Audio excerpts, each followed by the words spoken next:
Today's passage is Acts chapter 9, verses 1 to 9. It's a very well-known passage about the conversion of Saul of Tarsus, who became Paul, the missionary and apostle.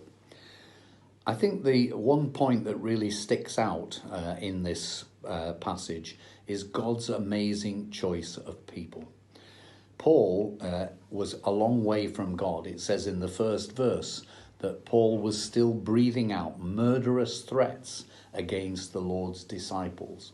And God had to ask him and say, "Saul, Saul, why do you persecute me?"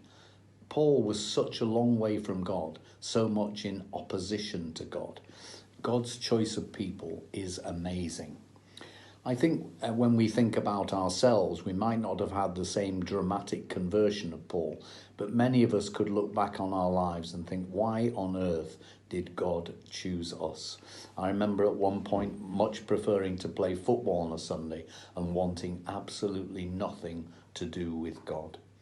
I think Paul would probably have identified with the verses that Isaac Newton, the slave trader, wrote after his conversion, when he wrote, "Amazing grace, how sweet the sound that saved a wretch like me.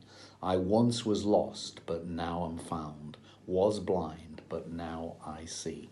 And I think each of us could probably echo those words too when we look at our lives. One of my favourite stories is the story in Luke chapter 5 where the disciples have been fishing and caught nothing. Jesus encourages them to cast their nets again to see what they can catch. They catch a huge haul of fish, and Peter, recognizing that Jesus is God, falls to his knees and says, "Depart from me, Lord, for I am a sinful man." God's choice of people is truly amazing.